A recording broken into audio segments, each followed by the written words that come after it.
저희 법인조정 실무 강의 오신 여러분들 환영하고요. 올해도 변함없이 2023년 기속 법인세 신고를 하기 위해서 저희가 또 법인세 중요한 주제들을 쭉 한번 훑으면서 좀 가보도록 할게요. 자, 먼저 첫 번째 그 책에 보시면은 우리 책 32페이지부터 시작되는데, 앞부분에 있는 내용은 좀 기초적인 내용들이 많아서 좀 빠르게 좀 정리하고 지나갈게요.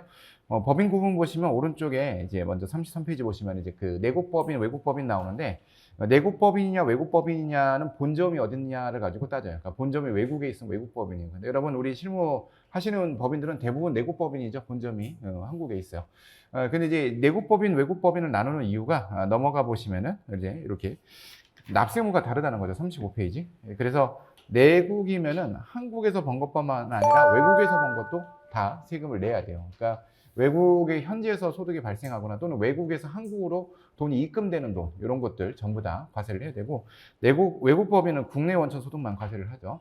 자, 그렇게 되면은 이제 일단 우리 내국법인 같은 경우 외국에서 한국으로 돈을 이제 입금받는 경우가 몇 가지가 있는데, 수출대금 같은 경우는 어차피 입금받은 걸 우리가 수출 매출로 들어가는데, 그거 말고 해외에서 이제 원천 징수되고 한국으로 입금되는 그런 경우들이 있을 수 있어요. 즉 뭐냐면, 이제 보통 용역 수수료나 이런 것들 같은 경우는 외국 현지에서 소득이 발생을 했는데 한국 법인으로 외국에서 외화가 입금되는데 소득세 같은 거를, 외국 소득세를 원천 징수한 거죠. 그럼 이 소득은 한국에서 모아서 한꺼번에 법인세 신고를 해요. 국내외 소득을 전부 다 과세를 해야 되니까. 대신에 이때 원천 징수된 세금 같은 건 뭘 해야 되겠어요? 외국 납부 세액공제를 해야 되겠죠. 그래서 이 내국법인 같은 경우는 국내외 모든 소득을 다 과세를 하지만, 이때 외국에서 낸 세금은 외국 납부 세액공제로 이제 접근이 된다. 이런 것들 한번 좀 생각하시면 좋겠고. 자, 그 다음에 영리법인, 비영리법인을 나누는데, 영리법인과 비영리법인의 가장 큰 차이점은 수익사업만 과세를 한다는 거예요. 수익사업. 자, 그러면 우리가 비영리법인은 어떻게 우리가 나눠놔야 돼요? 비영리법인이라고 하면은, 비영리법인의 법인 통장에 돈이 들어오면은 이걸 둘로 나눠야 되죠. 첫 번째가 고유 목적 사업, 고유 목적 사업과 수익 사업으로 나눠봐야 돼요. 가장 대표적인 이제 비영리 단체, 뭐 종교단체 있겠죠. 종교단체. 종교단체 대부분 종교단체 법인에 이제 종교재단 법인 이런 데 돈 들어오는 거는 어디서 돈이 들어와요? 이제 신도들이 내는 헌금이죠. 뭐 교회도 그렇고 절도 그렇고. 그럼 그거는 고유 목적 사업이에요, 수익 사업이에요? 물론 수익 사업처럼 보이긴 하는데, 고유 목적 사업이에요. 그래서 법인세를 안 낸다는 거죠. 과세 안 한다. 물론 이제 헌금 걷어서 목사님이 잘 먹고 잘 살고 뭐 그런 거 같긴 한데, 그런 건 아니에요. 법인세 과세를 안 해요. 그것도 나는 이유가. 근데 교회가 뭐 1층에서 커피숍을 운영한다. 이거는 수익 사업이죠. 얘만 과세를 한다는 거죠. 그래서 이게 이제 다른 점이에요. 이 영리법인은 법인 통장에 들어오면은 우리 순자산 증가설로 입금을 파악하기 때문에 법인 통장에 들어온 거 무조건 과세를 하고 출발한다, 이렇게 생각을 하셔야 되는데, 비영리법인은 통장에 들어온 돈을 고유 목적 사업과 수익 사업으로 나눠요. 그래서 대부분의 비영리 단체들은요, 아예 통장 자체를 나눠서 쓰는 데들이 많아요. 수익 사업 통장, 고유 목적 사업. 그래야 우리도 회계 관리하고 기장하기도 되게 편합니다. 무조건 나눠서 쓰는 게 낫고요. 자, 근데 수익 사업만 과세를 하는데, 그럼 비영리 단체라고 하는 거는 대부분 어떻게 돼요? 비영리 단체는 법인 통장을 이렇게 쭉 보면은 고유 목적 사업이 돈이 입금 많이 되겠어요? 수익 사업이 많이 입금되겠어요?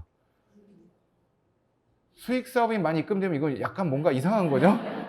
살짝 이상한 대로 빼는 거예요. 당연히 고유 목적 사업이 많고, 수익 사업은 이 고유 목적 사업을 위한 재원을 마련하기 위한 목적으로 일부 조금 하는 거예요, 사이드로. 아닌 데들 있으면 살짝 의심해 봐야 돼. 이상한 단체다. 어쨌든 그런데 이 고유 목적 사업에 쓰기 위한 수익 사업에서 재원 마련하기 위해서 하는 이 수익 사업도 결국에는 법인세를 많이 깎아줘요. 왜냐하면 뒤에서 고유 목적 사업 준비금, 고유 목적 사업 준비금이라는 것을 비용으로 처리하게 해주는 거예요. 이자 배당은 100%, 그렇지 않으면 한 50%. 그러니까 자, 비영리 단체 다시 볼게요. 비영리 단체 본 통장에 들어온 돈 대부분은 어떻게, 고유 목적 사업이니까 아예 과세해서 난리죠. 법인세 과세.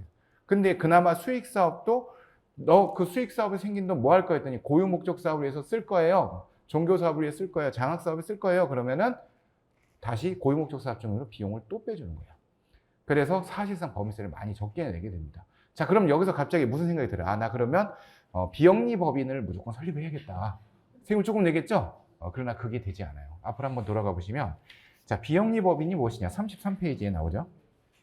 영리법인과 비영리법인을 나누는데, 영리법인은 상법상의 한명 합자 유한 책임회사, 주식회사, 유한회사 등이 있다. 대부분 여러분 주식회사 아시죠? 저도 대부분 주식회사인데 제 기장하는 법인 중에 일부 유한회사도 있어요. 근데 큰 차이는 없어요. 그런데 비영리법인은 뭐라고 얘기냐면 민법 32조에 따라 설립된 법인이라고 되어 있는데, 자, 이 민법 32조를 보면 뭐라고 써 있냐면 사단법인, 재단법인이 써 있어요, 거기. 자, 그래서 여러분 사업자 등록증이나 법인제 그 등기부등본 또는 뭐 고유번호증 이런 데 보면은 시작할 때 이름이 주식회사 돼 있잖아요. 얘는 무조건 영리법인이에요. 이름이 사단법인, 재단법인으로 시작됐으면 얘네들은 비영리법인이다. 그런데 이게 어떻게 다르냐면 영리법인은 자 시작할 때 어디서 설립을 했어요? 상법. 비영리법인은 민법. 그래서 태어날 때부터 설립 준거법과 설립 절차가 달라요. 근데 여기서 가장 큰 차이점. 자, 아까 잠깐 살펴봤지만 영리와 비영리 따졌을 때 법인세법 관점에 보면 누가 세금적으로 엄청 유리해요? 비영리가 엄청 유리하죠? 그랬을 때 요 민법 32조를 보면요. 사단법인, 재단법인 허가주의예요, 허가.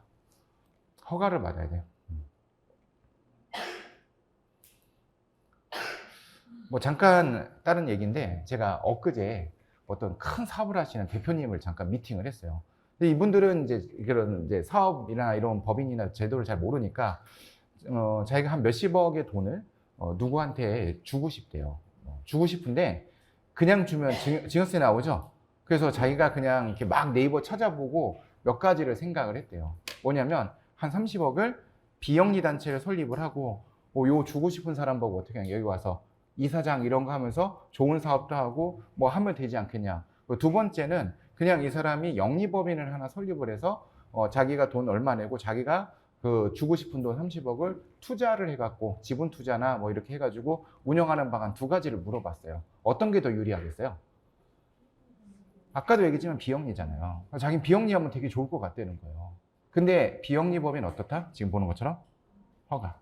허가를 받기 쉽지 않아요. 그러니까 아무나 허가를 안 내죠. 이 허가를 어디서 받느냐? 주무관청. 주로 시청, 구청 이런 데, 구청은 아니고 시청이나 도청, 서울시 이런 데서 허가를 받아야 되고, 그리고 뭐 이제 교육부, 문화관광부 자기가 하고 싶은 데서 허가를 받아야 되는데, 그럼 잠깐 좀 생각해 보세요. 허가를 받으려면은 아무것도 없는데 나 비영리법인 할래요라고 하면은 뭘 믿고 허가를 해줘요, 그죠? 뭘 해야 돼요? 그런 실제 활동을 해야 돼요. 예를 들어 자선단체나 사회봉사단체 이런 걸 만들고 싶으면 실제로 그거를 활동한 증명이 있어야 돼요. 그럼 잠깐 생각해봐. 활동한 증명이 있어야 되는데 활동을 하려면 뭐가 있어요? 단체가 필요하죠. 그럼 법인이 필요하죠.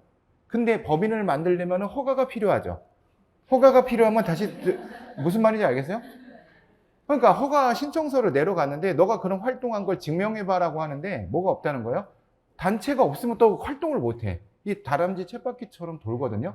자, 그러면 봐봐요. 비영리법인을 설립하고 싶어. 그럼 이런 활동을 한 거를 해야 되잖아요. 그럼 뭔가 모임이 있어서 회비라도 내고 저희는 무슨 단체라고 활동을 해야 되잖아요. 그때 내는 게 세무서에다가 고유번호증을 내요. 한 장 넘어가시면 그거를 법인격 없는 단체라고 해요. 법인으로 보는 단체 중에 밑에 보면 세무서장 승인에 의해서 법인으로 보는 단체가 있는데 조직 운영에 관한 규정을 가지고 대표자나 관리인이 선임이 돼 있고 수익과 재산을 독립적으로 소유 관리하고 수익을 구성원에게 분배하지 않는다. 이러면 거의 어떻게 해요? 비영리 단체의 그 성격을 갖추죠. 그래서 아까 그분한테 뭐라고 얘기해요? 허가 받는데 어려워요. 그러면은 어떻게 해야 됩니까? 라고 하면은 법인격 없는 단체, 이게 고유번호증 신청하는 거거든요. 고유번호증 신청을 해요. 세무서에다가. 근데 이거는 신청하면 무조건 나오는 건 아니고 승인을 내야 되는데 보통 이 고유번호증 신청하는 게 사업자 등록증 신청서랑 거의 비슷하게 생겼어요. 생겼는데 제출하는 서류가 규정, 관리 규정이 있어야 되고 그리고 그다음에 단체 같은 경우는 우리가 고유번호증에 보면 뭐가 나와야 돼요? 대표자가 나와야 되죠? 대표자를 누가 하겠다 이게 나와야 돼요. 그럼 이걸 왜 만들까요? 여러분 보세요. 자, 아직 우리가 비영리법인이 설립되진 않았어. 사단법인, 재단법인이 설립되진 않았는데 뭔가 활동을 하려면 사람들한테 회비를 받아야 되죠. 근데 제가 여러분들한테 제가 좋은 일을 할 거예요. 우리 모여서 같이 합시다라고 하고 돈을 입금하라 그랬는데 김태훈 이름으로 입금을 받아. 그럼 무슨 생각이 들어요? 사기인가? 그런데 제가 무슨 협의회라고 하는 단체명의 통장으로 돈을 받아요. 그럼 살짝 이름이 조금 믿음이 가죠? 금융실명에 관한, 보장에 관한 법률 금융실명제 때문에 자기 이름이 아닌 걸로 원래 통장 못 만들잖아요. 법인 아니면. 요 고유번호증 하면은 단체명의 통장을 만들 수가 있어요. 그거를 해야 뭘 만드는 거예요? 사회복지단체 이런 거를 활동을 증명을 해서 몇 년치 그 활동 이력을 갖고 그걸로 허가를 받으러 간다는 거예요. 그 중간 단계를 하는 게 요거예요. 요게 법인으로 보는 단체가 필요한 이유. 승인이고, 뭐 그렇게 근데 승인인데 제가 몇 번 요거 단체 그 고유번호증 신청해봤는데 그렇게 복잡하진 않아요. 꼬치꼬치 따지지 않고 그냥 서류 보고 대표자 있고 하면은 그 고유번호증이 나오고 그러면 이제 고유번호증 들고 가갖고 은행 가서 그 우리 단체 명의로 통장을 받는 거예요. 자, 그런 절차로 이루어져 있다. 그래서 영리법인과 비영리법인은 기본적으로 허가주인이 아니냐 여기에 차이가 있고 허가를 받기 위한 중간 단계로 그 지금 법인격 없는 단체가 있었다. 자, 여기까지 한번 내용을 살펴봤고요. 자, 조금 지나가시고 미완료소득 법인세 설명 생략할게요. 38페이지 사업연도 얘기 한번 좀 보시면 사업연도 간단히 볼게요. 사업연도는 1회계 기간을 법령이나 정관에서 정할 수 있죠. 그래서 1월 1일부터 12월 30일 대부분 들어가지만 아니게 짤 수도 있죠. 7월 1일부터 6월 30일. 네. 저도 지금 세무법인을 만들려고 준비를 하고 있어요. 개인 사업자 지금 하고 있는데 뭐 이제 강의 많이 들으신 분들은 얘기 많이 들었죠. 제가 세무법인 하다가 이제 개인 사업자 하다가 이제 다시 세무법인을 하고 싶은데 제가 이번에 세무법인 만들면은 반드시 하고 싶은 게 있어요. 예전에 저희 세무법인이 1월 1일부터 12월 30일이었거든요. 너무 힘들어. 우리 법인세 신고할 때 남의 거 해주다 우리 거 맨날 엉망으로 하는 거야. 그래서 내가 세무법인 다시 만들 때 무조건 7월 1일부터 6월 30일로 한다. 그러면 법인세 신고를 언제 할 수 있어요? 9월 30일에 차분한 마음으로 꼼꼼하게 할 수 있는 거야. 아, 이게 너무 힘들어서. 그래서 어쨌든 가능하죠. 그게. 1년 초과 못하게 돼 있고 보통 이제 정관에 사업연도 규정이 없으면은 법인 설립 신고할 때 사업자 등록할 때 사업연도 신고하죠. 그래서 법인 설립 신고할 때 세무서에서 정관을 같이 좀 제출해 달라고 할 때가 있어요. 사업자 등록하면 이제 거기에 이제 사업연도 좀 보려고 이제 그런 거 신청하라고 하고 오른쪽에 보면은 사업연도 신고 안 했으면 그냥 1월 1일부터 12월 30일 흘러가고요. 법인의 최초 사업연도는 이제 설립 등기를 기준으로 이제 가져갑니다. 설립 등기는 어디 나와 있어요? 등기부 등본 보셔야죠. 법인 등기부 등본. 그래서 우리가 회계 프로그램에다가 1기 했을 때 1월 1일부터 가는 게 아니라 설립 등기일부터 가져가야 되고 요거는 사업자 등록증의 개업 연월이 아니냐 1월 1일부터 가져가는 것이다. 이렇게 좀 보시면 좋겠고 넘어가시면 납세지 있죠. 41페이지. 납세지는 본점 소리지. 부가세랑 좀 다르죠. 부가가치세는 납세지가 어디로 돼 있어요? 사업장 소재지. 그래서 우리가 본점과 지점이 있는 이제 그 회사들 같은 경우는 우리 도전 프로그램이나 세무사랑에다가 회사 코드를 어떻게 따요? 본점 지점 있는 데들은 다 따로 따죠. 즉 부가세 신고는 사업장별로 해야 되기 때문에 따로따로 우리가 그 회사 코드를 따고 부가세 신고를 하다가 법인세는 어디서만 한다? 본점. 그럼 어떻게 돼요? 데이터 통합 기능을 통해서 본점으로 데이터를 다 합쳐줘야겠죠. 그래서 한꺼번에 법인세를 신고를 한다. 이렇게 보시면 좋겠고. 자, 조금 지나가시고 법인세 신고 납부 44페이지로 좀 넘어가시고. 법인세 신고 기한은 이제 그 3월 말 종료일이 속하는 달에 말에부터 3개월 말이 되겠죠. 그리고 외부 감사 미종결이 있어요. 회계 감사가 이제 그 종결이 안 되면 어떻게 돼요? 재무제표가 확정이 안 되죠. 그렇게 되면은 법인세 세무 조정을 할 수가 없으니까 3일 전까지 신청하는 경우 7일 범위 내에서 연장을 할 수가 있어요. 제가 이번에 3월 달에 저희도 뭐 이렇게 외감업체가 많지는 않은데 외감업체가 몇 개 있거든요. 근데 저희가 결산을 해서 넘겨준 게 완전 최종적으로 넘겨준 게 3월 8일인가 넘겨줬거든요. 근데 감사보고서를 확정을 안 해주는 거예요. 그리고서 언제 해줬냐면 3월 28일인가 준 거예요. 외감업체 이거 조정할 것도 엄청 많은데. 그런데 막 뭐 급하게 몰아쳐서 했죠. 근데 제가 이번에도 만약에 또 그렇게 하면 무조건 연장 신청을 하려고.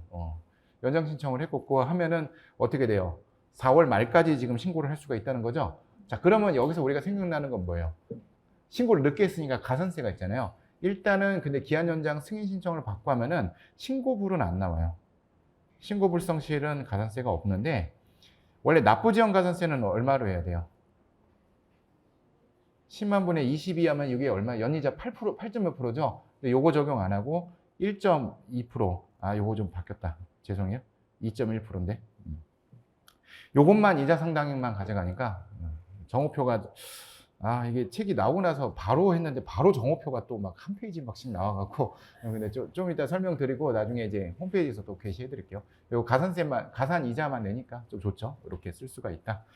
자, 그리고 오른쪽에 보시면은 이제 기한 연장 뭐 신청할 수 있는 거 보시면 좋겠고 법인세 신고할 땐 필수적 첨부 서류 재무제표 꼭 내야 되겠죠. 기업의 기준을 준용해서 작성한 재무상태표, 포괄손익계산서, 이익여부 처분계산서, 그리고 세무조정계산서라고 하는 3호 서식, 우리가 별제 3호 서식이라고 하는데 이게 필수적 첨부 서류가 된다 이렇게 보시면 좋겠고 왜 필수적 첨부라고 하느냐 이 서류를 첨부를 안 하면은 무신고로 보기 때문에 이제 또 해야 되겠고요. 그 다음에 이제 밑에 중요한 얘기죠. 우리가 기업회계 기준을 준용하라고 돼 있는데 사실 적용은 아니잖아요. 그렇게 되면은 외관법인은 반드시 기업회계 기준을 적용해야 되겠지만 회계감사를 안 받는 또 대부분의 이제 그 법인들은 뭐 준용이니까 굳이 회계 기준을 안 지켜도 되겠죠. 안 지켜도 돼요? 지켜요? 아니 솔직히 현실을 봐봐. 지켜 안 지켜요? 잘 안 지키고 하고 있죠.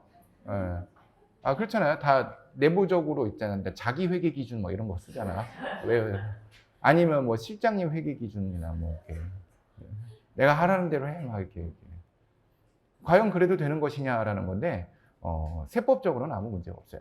왜냐하면 자 밑에 보면 법인이 첨부한 재무제표에 세법에 별도로 기업회계 기준을 준용했는지 여부나 주총결을 겪었는지를 검증하는 규정이 없다. 가산세도 없고 뭐라고 안 하겠다는 거예요. 더 여러분들 마지막에 이익여부 처분계산서 작성할 때 뭐예요? 배당 결의하죠. 근데 이익여부 처분계산서 작성할 때 그 배당 결의하면 원래는 뭐가 있어야 돼요? 주총결의가 있어야 되겠죠. 근데 해요 안 해요? 했겠지. 사장님 집에서 혼자 했겠지. 사장님. 네. 그런데 그거를 했는지 안 했는지를 안 따진다는 거예요. 물론 이제 세무조사 나오면요. 기본적으로 세무조사 첫날 뭐 주총결의서 이사회결의서 싹 다 내라 해요. 그러면 어떻게 하면 돼? 그때 가서 만들면 되죠? 뭐 상관없어요. 이게 크게. 그 다음에 또 하나 중요한 게 과세표준 신고서에 첨부한 재무제표는 수정신고가 되지 않는다는 거. 첨부서류라서 재무제표 수정이 안 되고 뭐만 수정이 돼요? 세무조정 내용만 수정이 가능한 것도 보시면 되겠습니다. 현장을 넘어가 보시면 46페이지. 자, 요게 외관법인은요, 전자신고를 했다 하더라도 대표자가 서명 날인한 것을 서면 제출을 하여야 한다 규정이 있어요. 하여야 한다 하면은 강제죠. 그런데 이게 가산세가 없어요, 규정이. 그래서 사실상 뭐 많이들 안 지키고 있죠. 세무서에서 뭐라고 안 해요. 그냥 굳이 이걸 꼭 내라 뭐 그런 얘기를 하진 않습니다. 주식 변동 있으면 주식 변동사 명세서 특히나 이거는 이제 가산세가 있으니까 꼭 이제 제출해 주셔야 되겠고 해외 현지 법인 요거를 좀 과태료 문제가 크고 그래서 제가 작년 책보다 조금 더 보강을 해서 썼어요. 특히 해외 현지 법인 명세서 내야 되는 게 어떤 것들이 있는지 보세요. 크게 보시면요. 자, 첫 번째는요. 해외 현지 법인 명세서라는 게 하나 있고요.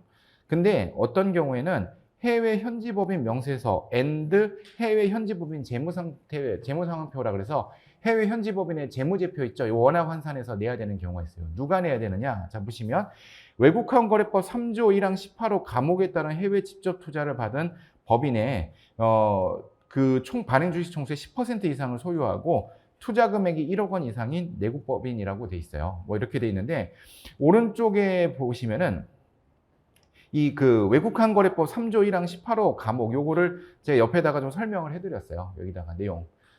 이거는 뭐 참고로 한번 좀 보시면 좋겠는데 크게 보시면 어떻게 해요? 해외 지분 투자를 몇 프로 이상 갖고 있는 거?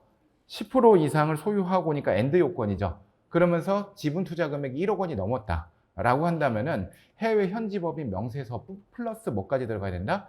재무제표까지 같이 들어가야 된다. 이렇게 두 가지. 그럼 거기까지는 해외 자회사가 있으면 해외 현지 법인 명세서가 들어가야 되는데 그 들어가야 되는 요건을 설명해 드리는 거예요. 10% 1억 이런 정도 생각하시면 좋겠고. 근데 자 여기 보시면 해외 현지 법인 명세서 재무상황표 손실거래 명세서가 들어가는 게 있어요. 하나가. 손실거래 명세서라는 서식이 또 들어가야 되는 경우는 어떤 거냐면 자 아까 그 요건까지는 이미 이제 다 되고 단일 사업 거래에서 50억 이상의 손실이 발생하거나 아니면은 발생한 연도 5년 소급해서 연간 누적 손실이 100억 원 이상인 요건을 갖춘 내국법인은 손실거래 명세서를 내야 돼요. 자, 이거는 왜 하는지를 잠깐 좀 생각해 보세요. 우리가 해외 자회사가 있고 국외 특수관계인이 있어요. 근데 얘랑 거래를 하는데 해외 거래처랑 우리랑 그 자회사랑 거래를 하면서 우리가 50억 이상의 손실을 봤어요. 자, 그럼 우리가 50억 이상의 손실을 봤다는 얘기는 얘는 어떻게 돼요? 50억 이상의 이익을 받겠죠. 그러면 그 거래건이 뭔지를 제출하라는 거예요. 왜 그랬을까요? 해외로 재산을 도피시키는 것을 방지하기 위해서. 추적해서 보겠다는 거예요. 아니면 야금야금 5년 누적 100억이면 얼마예요? 1년에 20억씩 우리가 계속 손실을 봐. 그럼 거래하면서 물건 파는데 우리가 손실 벌고 있으면 얘는 이익을 보고 있을 거 아니에요? 그럼 그 돈을 어떻게 해외로 재산 계속 빼돌리고 있는 거예요. 그래서 이때는 아까 1번 해외 현지법인 명세서 플러스 재무상환표, 세 번째 손실거래 명세서라는 거를 추가로 더 내줘야 됩니다. 자, 그 다음에 오른쪽에 동그라미 4번에 보면은 3조 1항 18호 남옥에 따른 해외 직접 투자를 한 법인은 영업소 설치 현황표라고 되어 있거든요. 자, 그럼 잠깐 밑에 보세요. 이거는 나중에 그 자세한 내용을 한번 좀 보시고, 여기 감옥하고 지금 이 남옥은 뭐가 다르냐면요. 감옥은 쉽게 얘기해서 자회사 형태로 자회사를 설립해 갖고 해외를 진출한 사례라고 보시면 좋겠고, 밑에 남옥은 지점이나 사무소예요. 그러니까 해외 지점으로 나간 거예요. 어떤 의미인지 아시겠죠? 자, 남옥에 따른 해외 지점은 뭐예요? 해외 지점은 우리 회사죠. 별개 회사가 아니고 법인격은 같은 회사인데 우리의 지점 영업소로 나갔을 거. 자, 감옥은 뭐예요? 자회사는 법률적으로는 별개의 회사죠. 그 나라 현지 중고법에 따라서 법인을 만들었겠죠. 그리고 우리는 뭘 갖고 있어요? 주식을 갖고 있는. 그래서 감옥과 남옥이 좀 달라지는데 지점으로 나갔으면 이것만 내도 돼요. 자, 그 다음 하나 넘어가시고, 이게 해외 부동산이 있으면은 부동산 명세를 해야 돼요. 이 부동산 명세는 지점 영업소하고는 전혀 상관이 없어요. 해외 지점이 없거나 우리가 해외에 지분 투자한 자회사가 없어도 해외 부동산이 있으면 부동산 명세를 해야 되는데, 일단은 취득가액이 2억 원 이상이면은 취득 운용 명세, 처분 명세가 다 나가야 되고, 취득가액은 2억 미만이었는데 처분가액이 2억 원 이상이면 해외 부동산에 처분 명세를 제출해 줘야 됩니다. 여기까지. 자, 그러면 오른쪽에, 자, 밑에 제출을 안 하면은 뭐 과태료가 있다라고 돼 있는데, 오른쪽에 보시면요. 과태료 부과 기준 한번 보세요. 지금 보신 해외 현지법 명세서, 재무상태표, 손실거래 명세서, 뭐 설치연합표 있었죠? 이게 안 되면 건별로 1,000만 원 이하의 과태료예요. 무섭죠? 근데 잘 보세요. 아까 손실거래가 있으면 3개를 내야 되잖아요. 3개 다 안 냈으면 건별로니까 3,000만 원 이하거든요. 엄청 크죠. 그래서 이게 법인세 신고할 때 좀 중요한 부분이어서 제가 작년 책에 이게 조금 이제 이걸 꼭 넣었으면 좋겠다 생각해서 올해 개정판에는 좀 넣어드렸습니다. 한번 좀 잘 봐주시면 좋겠고. 그러면 이 서류들을 언제까지 내야 되느냐? 다시 46페이지 한번 와보세요. 종료일이 속하는 달의 말일부터 6개월 이내거든요. 그러면 이제 12월 말 결산법인 3월 말에 법인세 신고하고 언제까지? 6월 말까지 제출을 하는데, 사실은 그냥 3월 말에 법인세 신고할 때 제출해도 관계가 없어요. 전자신고할 때 서식들 있죠? 필요한 서식들 작성해갖고 전자신고 파일에 같이 포함해서 제출해도 되거든요. 그래서 이게 좀 바뀐 거예요. 원래는 3월 말에 신고하다가 작년인가 재작년부터 6월 말로 바뀌었어요. 근데 저는 그렇게 또 헷갈리니까 그냥 3월 말에 다 제출해버려요. 제출해버리고 하는데. 근데 이제 세무서에서는 또 이제 안내문을 그런 거 상관없이 또 줘요. 6월 말 되면은 제출하라고 또 연락이 오는데, 제출했었으면 괜찮습니다. 3월 말에 한번 제출하면 되는 걸로 보시면 좋겠고. 자, 그 다음에 50페이지 좀 보시면 좋겠고. 전자신고하죠. 뭐 전자신고 하는데, 전자신고하면 우리가 서면으로 뭐 수동으로 뭐 제출을 안 해도 되긴 하지만, 자, 신고기한 종료 10일 이내에 재무상태표와 손익계산서, 이익연처분계산서, 그리고 결산보고서와 부속명세서를 제출을 해줘야지 됩니다. 예전에 우편 제출 많이 했는데 요즘은 전자신고를 통해서 홈택스에서 10일 이내 제출을 해주죠. 뭐 대부분들 뭐 그냥 세무조정계산서 PDF 내려서 많이들 제출하시는데, 원래는 세무조정계산서는 안 내도 돼요. 결산 부속명세서만 내는 거죠. 또 오른쪽에 보시면은 누가 해야 되냐면 회계감사 받는 감사법인들은 제출을 해줘야지 되겠고, 자산총액 100억 이상, 근데 요걸 잘 보셔야겠죠.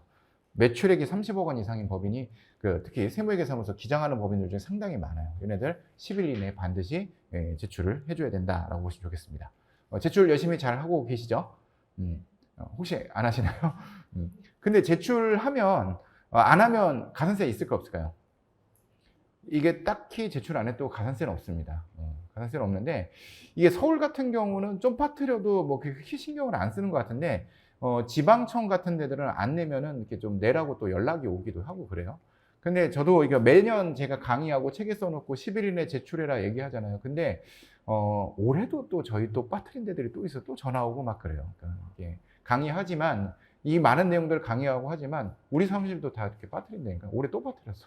또 몇 개, 또 전화가 오고 막 그랬는데, 빠뜨리지 않고 잘 제출하실 수 있도록 해주시고. 자, 뭐, 신고 납부하시고, 납부할 때 중소기업 2개월 이내에 뭐, 이렇게 분납할 수 있다, 뭐, 이런 거 다 하실 테니까 지나가시면 되겠습니다.